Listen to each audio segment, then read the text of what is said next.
What's up guys, welcome back to the channel. So in today's video I'm going to be reviewing the most affordable device in the Samsung Galaxy S20 series lineup after 4 months of release.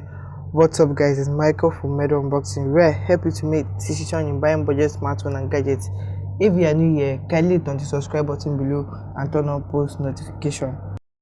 Before we get right into the video of the Samsung Galaxy S20, let me highlight some specs of the Samsung Galaxy S20. So the Samsung Galaxy S20 comes with a Snapdragon 865 or the Exynos 990 depending on your region, a dynamic AMOLED display, a 120Hz refresh rate, a 12 gigs of RAM and 128 GB of internal storage. So the Samsung Galaxy S20 is made out of glass both on the front and on the back, which is the Corning Gorilla Glass 6, and also it supports wireless charging and wireless reverse charging. Unlike last year, the Samsung Galaxy S20 and the S10 doesn't have much difference design wise, apart from the camera bump at the back and the Infinity O display, which was moved from the side which was on the S10 to the middle, which is on the S20 now. I am not surprised that this device is a fingerprint magnet, but I would have loved if the Samsung Galaxy S20 had a matte finish at the back. That is a matte glass finish, so to look so sexy and attractive. The Samsung Galaxy S20 has a 6.2-inch dynamic AMOLED super awesome display, which has great viewing angles and great brightness levels. Screen real estate on here is 0.1 inch bigger than last year's Samsung Galaxy S10, which is not that big, but it is an improvement from last year. Out of the box, the Samsung Galaxy S20 is capped at 60Hz at 1440p, but in the settings you can change it to 120Hz at 1080p, but reducing the screen quality doesn't really matter to me as far as I have that fast refresh rate.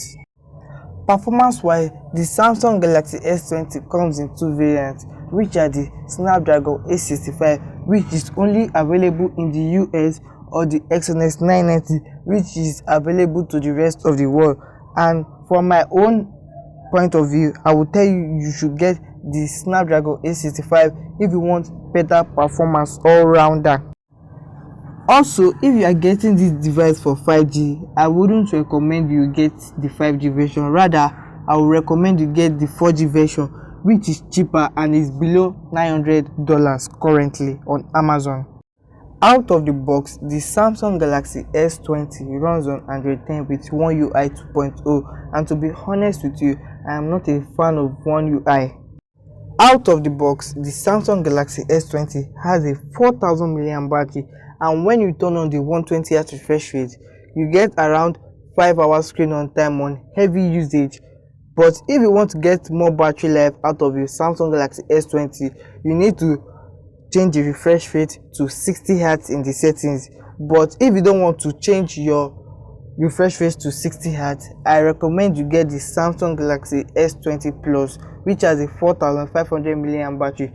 Also, when the battery is low on the Samsung Galaxy S20, you can use the 25-watt fast charger inside the box to juice up this device. There are various ways to unlock your Samsung Galaxy S20, which are the in-display fingerprint, which is not that fast but can do the work, and the Face ID, which is not that secured.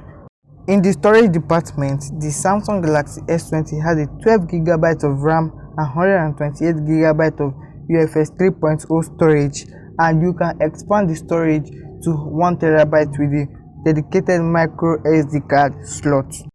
At the camera department, we have a 10 megapixel f2.2 selfie camera that shoots 4K video at 30 or 60 frames per second and has great stabilization. And at the back, we have the rectangular camera bump camera setup, which has a 12 megapixel f1.8 wide camera, 64 megapixel f2.0 telephoto camera, 12 megapixel ultra wide f2.2 camera, which has super steady video.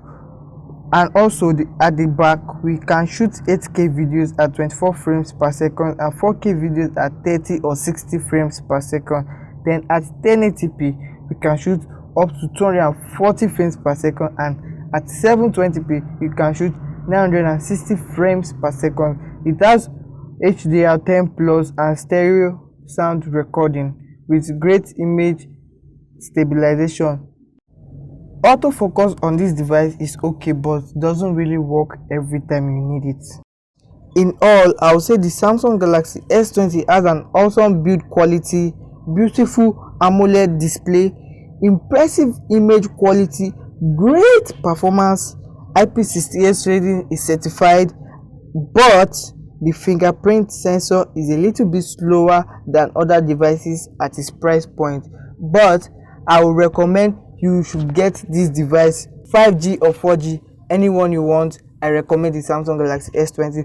Hope you guys enjoyed today's video. If you like it, kindly hit on the subscribe button below, like, comment and share to your family and friends, and I'll see you on my next video. Peace out.